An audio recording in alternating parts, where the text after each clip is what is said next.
Kira-kira nih Mas, seberapa pentingkah Departemen ESG ada di Pelni khususnya untuk keberlanjutan perusahaan di masa depan? Kira-kira di tahun 2025 ini, inovasi-inovasi apa sih yang akan dicetuskan oleh ESG? Apa nih gebrakannya nih di tahun 2025? Lebih suka di cabang apa pusat?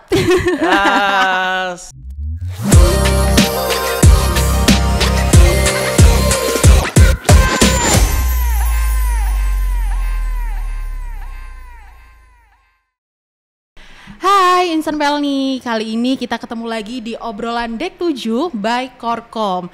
Dan kali ini bukan sama Mas Dito lagi ya, tapi kali ini bakalan dipandu oleh saya, Nadia, masih tetap di Korkom juga kok. Nah, hari ini kita sudah kedatangan seorang tamu. Ini tamunya dari departemen baru yang dia itu baru muncul di bulan Agustus 2024. Halo Mas Balan, halo, beliau adalah manajer pengelolaan ESG atau sosial lingkungan dan environment, sosial dan governance. Oh, bahasa Indonesianya aja coba. Oke, lingkungan, sosial dan tata kelola. Tata kelola, oke. Kali ini kita bakalan ngebahas sedikit tentang ESG di Pelni yang memang baru dibangun sejak bulan Agustus 2024. Tapi sebelumnya nih aku mau tanya-tanya tentang Mas Balan dulu ya. Kita kepo-kepo dulu sama Mas Balan. Ya. Mas Balan ini angkatan tahun berapa Mas? Masuk Pelni? Saya masuk Pelni 2018, penerimaannya 2017. Oh 2017, 1 tahun kita bedanya. Iya tapi jenjang, iya memang. Iya beda, beda 1 tahun masuknya. Iya. Pertama kali berkarir di Pelni ini sejak 2018, Iya. langsung ditempatkan di mana? Saya pertama kali ditempatkan langsung di cabang Makassar. Cabang Makassar, Iya, selama kelas A berapa? gitu. Kurang lebih tahun? 6 tahun. 6 tahun, setelah Iya. itu berkarir di pusat Habis itu masuk ke Treasury di Departemen Pengelolaan Dana Korporat, baru pindah ke Manajemen Risiko dan ESG. Berarti baru masuk, sebenarnya setengah perjalanannya ini lebih di kantor cabang ya? Iya, kurang Lebih lebih lama 6 di tahun. kantor cabang. Lebih suka di cabang apa pusat? Sama lah, bersedia ditempatkan di mana saja lah. Oh, jawabannya Insan Pelni banget jawabannya ya, bersedia ditempatkan di mana aja. Oke, ini ngomong-ngomong ini di sini ada piala apa ini Mas? Boleh nggak diceritain Mas? Ini kita baru dapat penghargaan dari Departemen ESG, boleh diceritain dong Mas, ini penghargaan apa sih? Oke, jadi kemarin itu kita Departemen ESG mencoba untuk nge-assess Pelni ESG-nya udah sampai mana sih, itu sih latar belakangnya. Kita akhirnya ngikut coba lomba yang diadakan oleh Sekolah Bisnis dan Manajemen ITB atau SBM ITB mengenai ESG gitu. Jadi yang diangkat itu dari 3 aspek itu, yaitu lingkungan, sosial, dan tata kelola. Yang kita mengangkat tentang waktu itu sebenarnya ini bisnis as usual sih yang sudah Pelni jalankan. Cuman kita untuk papernya kita membuat ya dibuat dengan data yang bagus dan metodologi yang bagus gitu. Jadi itu aja sih papernya, yaitu mengenai kita ngangkat kemarin tentang yang kita punya digitalisasi mengenai tiket baik di penumpang maupun di perintis, kurang lebih seperti itu. Oke, kategorinya apa Mas? Boleh nggak? Kita kemarin ngambil di kategori Innovation Sustainability and Innovation Supply Chain, Innovation Supply Chain and Business Model. Oke. Kurang lebih seperti itu. Oke, wah keren banget ya, baru dari berkarir di ESG ini baru ada Departemen ESG dari tahun 2024, tepatnya bulan Agustus. Yeah. Di bulan Februari ini tanggal 5 tepatnya beliau sudah mendapatkan penghargaan untuk ESG. Oh, tepuk tangan dong. Selamat ya. Ya tepatnya departemen lah. Oke, departemen. Bersama tim. Dengar-dengar nih Mas Balan ini kayak lagi sibuk banget berkecimpung di BUMN hijau ya? Iya. Apa sih BUMN hijau, boleh nggak diceritain sama Insan Pelni? Ya sebenarnya BUMN hijau itu digagas oleh beberapa pegawai BUMN. Kita berinisiatif bagaimana caranya mengedukasi, mengkampen topik sustainability keberlanjutan. Nanti itu bakal sebagai wadah bridging antara Kementerian BUMN melalui program-program sustainability-nya di bridging ke BUMN-BUMN yang ada di bawahnya semua. Jadi sebenarnya kita ini sih sebagai perpanjangan tangan dari Kementerian BUMN yang bakal menurunkan program-program Kementerian BUMN ini terkait sustainability dan keberlanjutan di BUMN-BUMN biar bisa apa ya namanya ya, biar bisa mereka mengetahui semua gitu BUMN gitu. Jadi seragam, kurang lebih seperti itu. Oke, kalau peran Pelni di BUMN Hijau apa? Atau peran Mas Balan sendiri nih? Oh oke. Kalau saya waktu itu peran saya itu kan di divisi event dan networking. Jadi nanti peran saya itu banyak membuat acara-acara atau event-event. Nanti yang bakal mau dekat ini kita mau launching Forum BUMN Hijau ini. Nanti kita insya Allah mengundang Pak Presiden juga dan Menteri gitu. Jadi meresmikan Forum BUMN Hijau ini gitu. Jadi memang ada suatu forum yang di bawahnya Kementerian BUMN yang fokus untuk isu-isu sustainability seperti itu. Berarti baru mau diresmikan Forum BUMN Iya, kurang Hijau? lebih rencananya sih 2025 ini. Oh, Baru lagi digodok gitu. Oke, semoga lancar untuk BUMN Iya, hijaunya. terima Kali kasih. ini kita mau ngomongin tentang ESG karena kan itu departemen yang baru ya Mas. Kita nih Iya. masih banyak yang belum tahu Departemen Pengelolaan ESG. Apa sih sebenarnya Departemen Pengelolaan ESG ini di Pelni? Ya, sebenarnya Departemen Pengelolaan ESG ini mengelola 3 aspek itu ya, baik dari lingkungan, sosial, dan tata kelola. Nah, kalau jadi nanti Departemen ESG banyak bakal berkolaborasi dengan departemen-departemen terkait. Misalkan kalau di lingkungan bisa bekerja sama kolaborasi dengan Departemen DPA HSE, terus Departemen BBM, Teknik, terus TJSL. Mungkin nanti juga dengan akuntansi gitu kan kalau kedepannya, karena memang kedepannya isunya itu sustainability itu sudah masuk di bagian masuk bagian di laporan keuangan. Jadi nggak cuma laporan keuangan aja, ada laporan keberlanjutan atau sustainability gitu. Kurang lebih seperti itu. Oke. Departemen baru nih, pasti kan anak-anaknya juga baru semua ya dari Agustus. Ada berapa personil sih Mas di Departemen Pengelolaan ESG? Kalau secara struktur organisasi ada 4 termasuk saya manajer. Untuk SPV-nya 1 dan stafnya 2. Tapi yang baru terisi stafnya 2. Jadi SPV-nya masih kosong. Masih kosong SPV. Jadi buat insan Pelni yang tertarik mengelola ESG, boleh banget nih kontak-kontak Mas Balan, kepoin Mas Balan ya. Pumpung masih kosong. Kosong, ya masih kosong sampai sekarang. Oke, pertama kali dilantik di Agustus, pasti kan ada kekosongan jabatan staf. Itu ada berapa waktu Mas Balan ngurusin ESG sendirian? Kurang lebih 1 bulan untuk mengurus itu gitu. Jadi memang pure saya ngurus sendiri. Ya awalnya juga sebulan itu saya membekali diri sendiri sih, Mbak. Sambil belajar ikut-ikut conference, memperdalam ESG gitu dari semua sudut sektor bisnis seperti apa gitu. Jadi biar kuat juga gitu kurang lebih. Sendirian ya berarti 1 bulan. 1 bulan, itu baru dapat staff 1. Oke, terus nyari-nyari staff atau gimana Mas? Ya disupport juga sama atasan saya, sama Pak Tatang, sama VP Manajemen Risiko dan ESG, dia bantu nyari teman.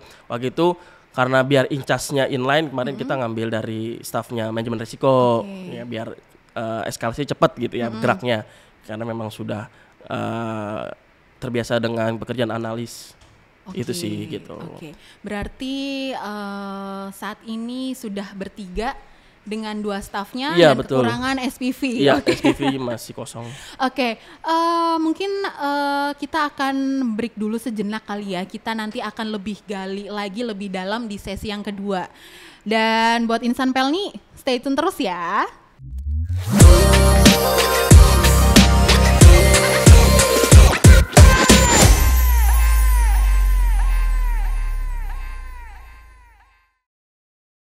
Hai insan Pelni, kita sekarang sudah masuk di sesi yang kedua. Kalau tadi kita udah kenalan sama Mas Balan, karirnya selama di Pelni sejak tahun 2018 dan kali ini sudah berkarir menjadi seorang manajer. Kemudian kita juga tadi udah tahu sedikit tentang ESG. Sekarang kita mau tanya ESG.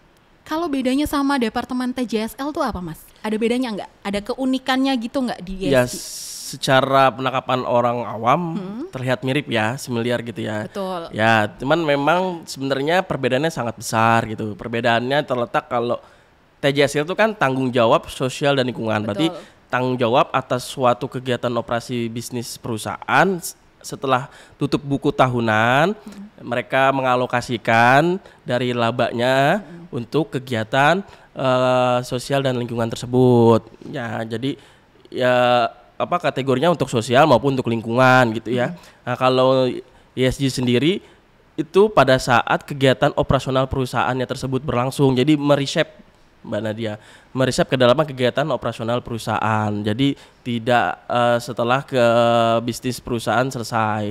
Jadi dari 3 aspek itu, lingkungan, sosial, dan tata kelola, mereshape ke dalam kegiatan operasi, bagaimana tata kelolanya dibuat yang bagus, yang good corporate governance, terus juga isu sosialnya baik karyawan dan lain-lain, termasuk isu lingkungan dari kegiatan operasional itu dilakukan pada saat operasionalnya, bukan setelah kegiatan operasional perusahaan tutup buku berakhir.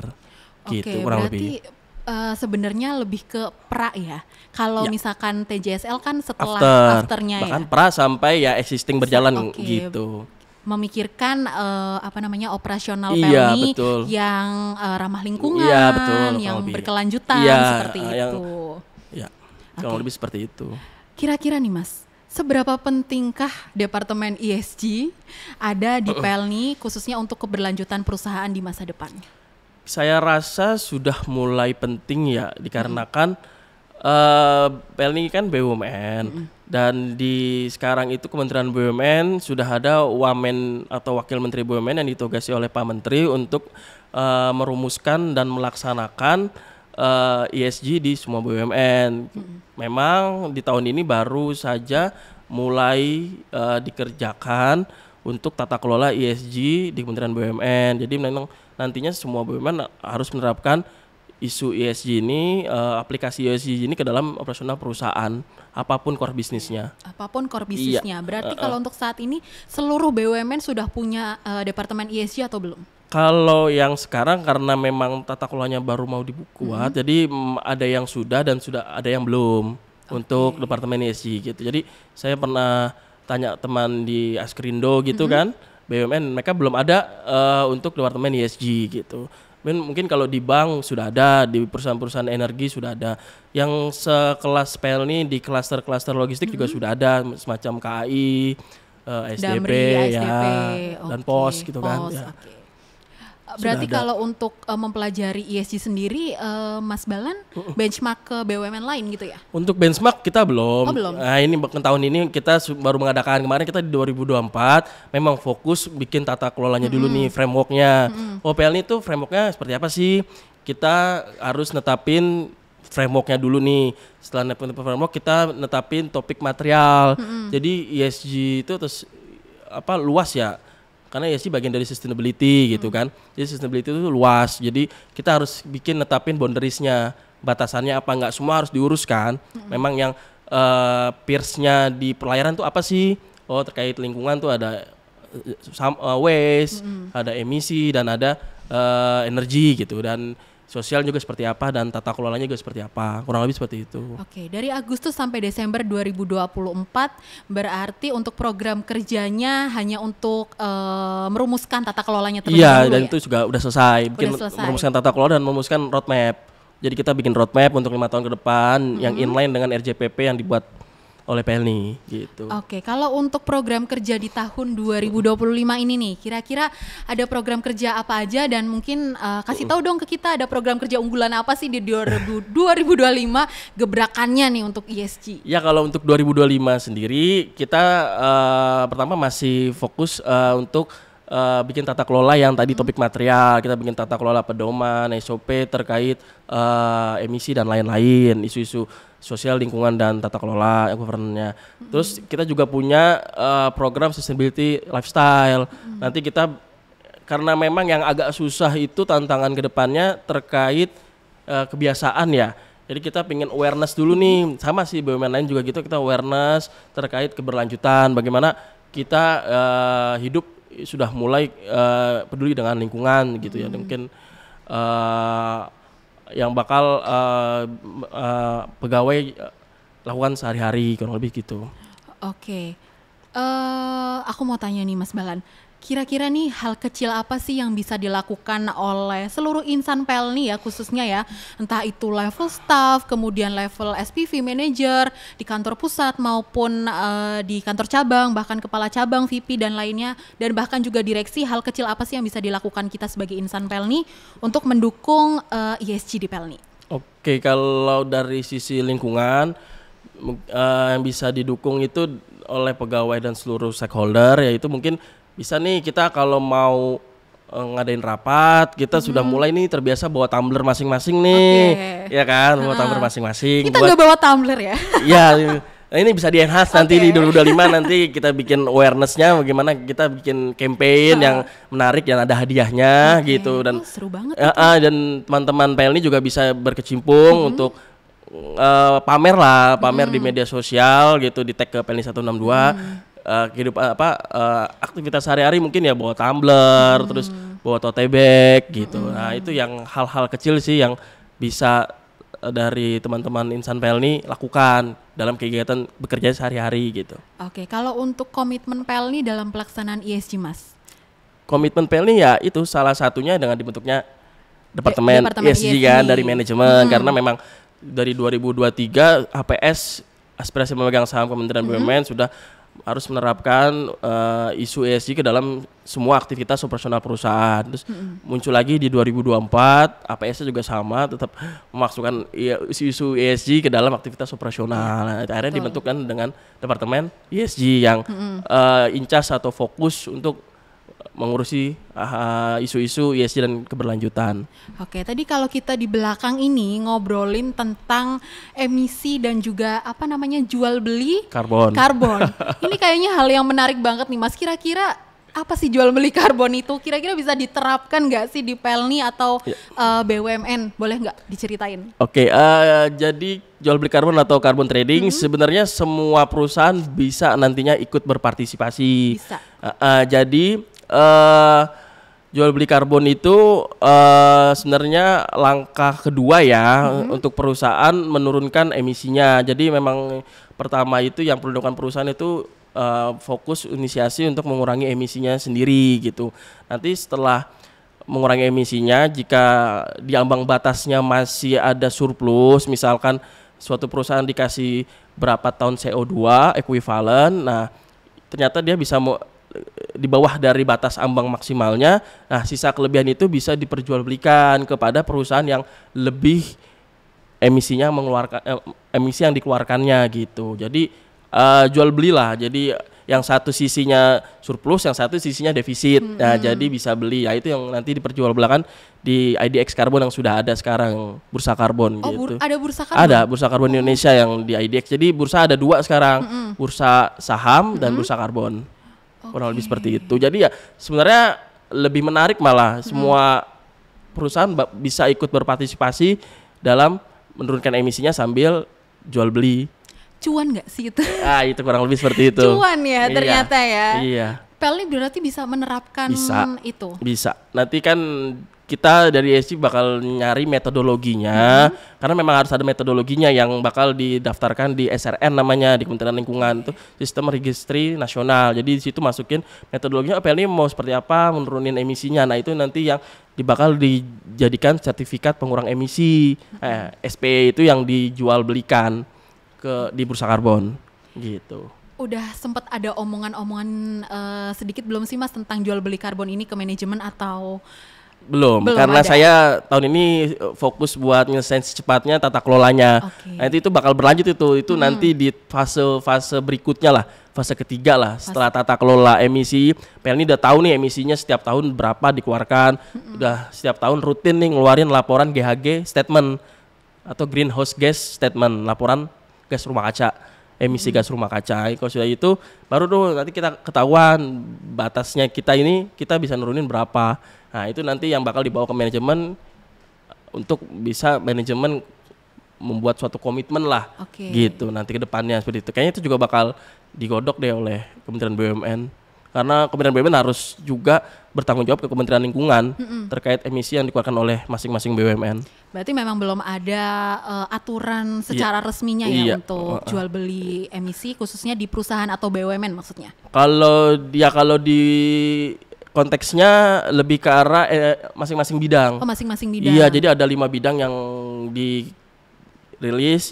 Yang energi berarti di dalam subnya bidang tersebut termasuk transportasi gitu. Nah, jadi energi itu kan kayak macam yang Pertamina, PLN itu kan energi ya, itu mereka sudah duluan. Mereka sudah menerapkan sudah jual beli si karbon ini. Iya, betul. Gitu. Contohnya kayak Pertamina itu ada dengan anak usahanya PGE, Pertamina Geothermal Energi gitu kan. PLN juga melalui anak usahanya yang bergerak di bidang PLTS, pembangkit listrik tenaga surya. Gitu. Nah, harapannya PLN juga nanti bisa mengurangi polusi, emisi dan lain sebagainya. Terutama kan kita kan memang perusahaan jasa transportasi laut ya, pasti banyak mengeluarkan emisi-emisi di laut ya. Betul. Oke, Insan Pelni, ini sesi kedua dan kita nanti di sesi ketiga akan lebih ngobrol-ngobrol lagi dengan Mas Balan dan juga Departemen Pengelolaan ESG.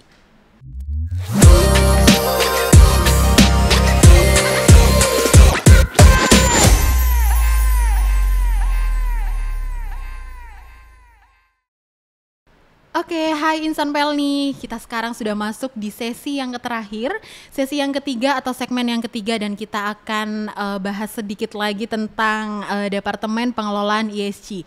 Kali ini aku mau tanya nih sama Mas Balan, kira-kira di tahun 2025 ini inovasi-inovasi apa sih yang akan dicetuskan oleh ESG? Apa nih gebrakannya nih di tahun 2025? Ya, untuk 2025 pertama kita rencananya berkolaborasi dengan Departemen TJSL untuk mengadakan program namanya Reverse Vending Machine. Apa tuh? Atau RVM. Jadi kontribusi pegawai untuk membuang sampah plastik maupun botol yang PPE itu ditukarkan dengan poin. Nah, poin itu bisa jadi rupiah gitu. Nanti ya harus digodok. Yang menarik programnya dari kontribusi pegawai masing-masing itu bisa menghasilkan berapa rupiah dan programnya apa nanti tukarnya, mungkin apakah merchandise atau mungkin bisa juga dengan tiket penumpang. Nah, kurang lebih seperti itu yang pertama.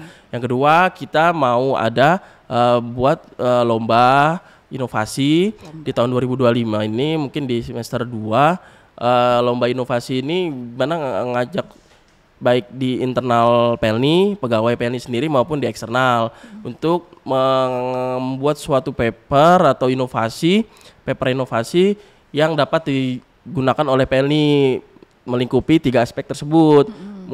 Kalau lingkungan mungkin terkait emisi, terus limbah dan energi. Mungkin terkait sosial mungkin lebih banyak ke pegawaian, ya bisa juga terkait yang sekarang isunya lagi ini kan terkait mental health kan. Itu kan juga perlu dipikirin nih. Ya kan, isu sosial itu mental health yang pegawai sekarang Gen Z ini. Betul. Yang sudah gila stres dengan pekerjaan. Iya, yang sudah ke distract oleh pekerjaan, sudah ini banget desperate gitu ya. Itu juga termasuk salah satu inovasi ya kan yang belum ada kan terkait mental health gitu. Untuk internal dan eksternal. Iya, betul. Jadi yang memang nanti bakal bisa diterapkan oleh Pelni dan itu idenya itu bakal jadi hak miliknya Pelni. Boleh di-spill gitu. dong kira-kira kapan sih, mungkin tengah semester atau akhir tahun atau malah awal-awal tahun 2025 ini? Ya sebenarnya kita rencanakan di bulan Mei Mbak Nadia gitu sampai ke semester 2 gitu. Kita bikin untuk konsepnya, terus juga dewan jurinya kita pilih yang bagus, yang mendatangkan dari eksternal. Iya, mendatangkan eksternal dan jurinya dari internal juga. Jadi yang expert di bidang itu yang ya mungkin influencer atau artis yang memang peduli dengan lingkungan gitu yang bisa jadi dewan jurinya. Kurang lebih seperti itu. Berarti masih ada waktu, ini bulan Februari, bulan Mei ya, bakalan ada lomba. Jadi kalau misalkan belum ada bisa ditagih nanti ke lantai berapa? Lantai 4. Lantai 4. Iya.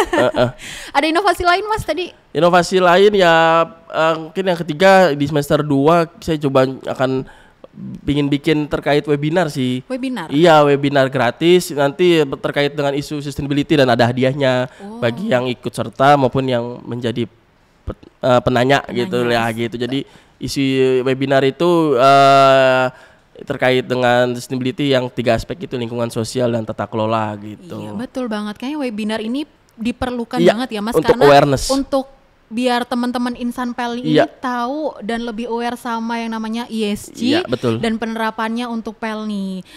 Kalau kita balik lagi nih di awal tadi ngomongin vending mesin, itu gimana sih Mas? Kita jadi tuker botol, terus nanti kita dapat poin. Oke, itu mau ditaruh di mana kira-kira vending mesinnya? Buat project awal prototipenya saya nge-push di departemen TJSL karena memang saya lihat sudah masuk di programnya di 2025 kita nge-push terkait mesin itu. Jadi pegawai yang mungkin minum air kemasan yang itu kan dari PPE ya, plastik PPE itu yang bisa didaur ulang. Nah itu nanti teman-teman bisa mendaftar terus bisa registrasi, dan nanti ketika teman-teman Pelni masukkan botol tersebut bisa ditukar dengan poin. Nanti poinnya itu ya bisa nanti mungkin ya merchandise atau dengan tiket. Kalau di perusahaan lain nih kayak di BSI nih, di Bank Syariah Indonesia itu dia ditukar dengan akun rekening. Jadi dia masuk ke rekening. Jadi otomatis si orang tersebut terbentuk otomatis rekening BSI. Gitu. Cuman memang ada batasnya sebelum bisa diambil. Karena kan ada batasnya ya, bisa diambil oleh pegawai tersebut gitu. Itu sih yang menariknya. Ya, terus mesinnya itu rencana sih prototipenya di kantor pusat dulu nih gitu. Nanti mungkin kedepannya kalau sudah berhasil bisa diterapkan di seluruh kapal ya, jadi bisa mengajak seluruh penumpang juga ikut terlibat, daripada buang sampah ke laut mendingan masukin ke RVM bisa dapat poin gitu. Gitu. Ya kan kalau kita ngomongin cuan dan poin kan lebih seneng lebih menarik ya. Jadi ini bisa menumbuhkan awareness kita terhadap lingkungan. Botol-botol mineral gitu kan. Air kemasan mineral AMDK. Daripada kita buang ke laut, mending kita jadiin cuan. Karena yang saya lihat walaupun saya pernah riset di kapal itu sudah disediakan nih tong sampah, tetaplah mereka buangnya di laut atau di lantai kapal gitu. Nah itu mungkin dengan itu bisa menggerakkan ini ya inisiatif masing-masing buat daripada saya buang ke laut, buang ke mesin itu gitu kan, bisa dapat poin, dikumpulin kurang lebih seperti itu, dan bisa ditukarin dengan produk-produk yang menarik. Ya betul, tapi ini berarti dijalankan oleh Departemen TJSL. Ya, kalau di kita akan mengolah terkait emisinya dan segala macamnya untuk limbahnya, karena itu bakalan jadi dasar kita data untuk kita pembuatan sustainability report setiap tahun, laporan keberlanjutan. Gitu. Jadi di situ kita tuangkan program RVM itu dan dampaknya apa, terus apa emisi yang bisa dikurangi dari situ.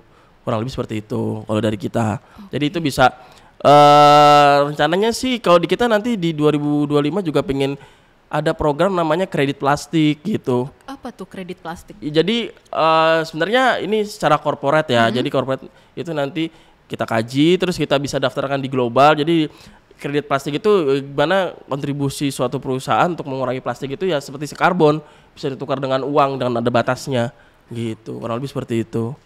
Yang menjalankan nanti berarti pegawai-pegawai atau gimana? Atau dari perusahaannya? Perusahaan, karena kan secara di mikronya yang terlibat pegawai, cuman secara kreditnya itu karena itu B2B, jadi itu secara bisnisnya perusahaan. Jadi yang dikelola oleh Pelni gitu. Oke, Pelni dengan ini bisa komitmen mengurangi plastik gitu. Nggak hanya dibuang ke tempat pembuangan akhir gitu. Jadi mereka ada inisiatif untuk mengurangi hasil plastik yang dari kapal. Betul. Gitu. Tadi kalau kita ngobrol di belakang ngomongin juga terkait minyak jelantah, kemudian pelumas. Ini bisa jadi cuan juga. Bisa. Secara minyak jelantah atau pelumas oli ini kan sebenarnya disposal. Betul. Pembuangan limbah. Cuman memang dari limbah ini sebenarnya untuk minyak jelantah hasil penggorengan di atas kapal maupun oli itu bisa dijual lagi oleh perusahaan tersebut gitu. Jadi sebenarnya bahan dasar ini untuk biodiesel atau untuk kalau di industri nikel itu bisa jadi bahan bakunya juga gitu untuk yang pelumas gitu. Jadi dari walaupun memang nilainya secara ekonomi sudah nol, tapi ini bisa dijadikan tambahan lah untuk perusahaan tersebut menghasilkan uang.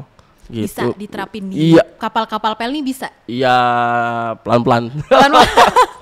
Harapannya bisa ya, bisa, karena ini bisa menekan polusi, kemudian emisi dan lain sebagainya, dan kita bisa lebih ramah lingkungan. Jadi kita sebenarnya bisa tahu nih tata kelolanya terkait minyak jelantah dan oli pelumas ini kita ngelola nih, jadi kita tahu ujungnya hilirnya itu ini dibuang kemana sih gitu.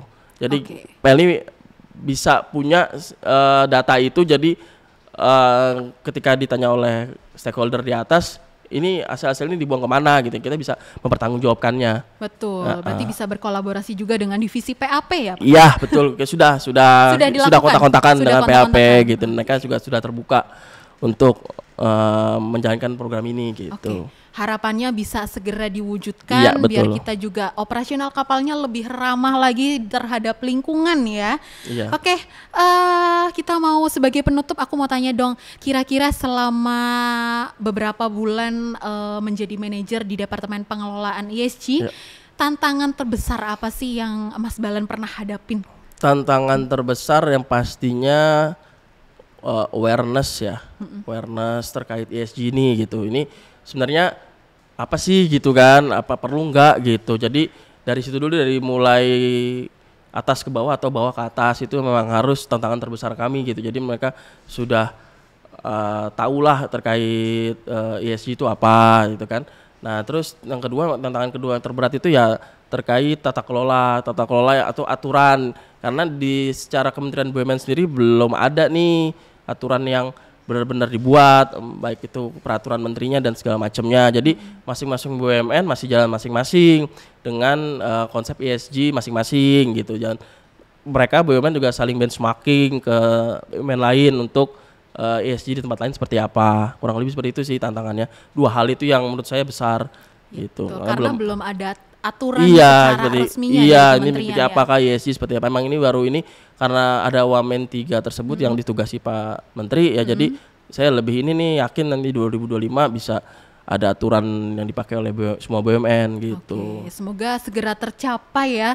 Biar kita juga pengelolaannya lebih sejalan dengan apa yang diterapkan oleh Kementerian BUMN juga ya. Selaku stakeholder juga. Dan aku mau tanya harapannya untuk di tahun 2025 ini gimana nih Mas? Harapan Departemen ESG ya pastinya kita berharap untuk manajemen bisa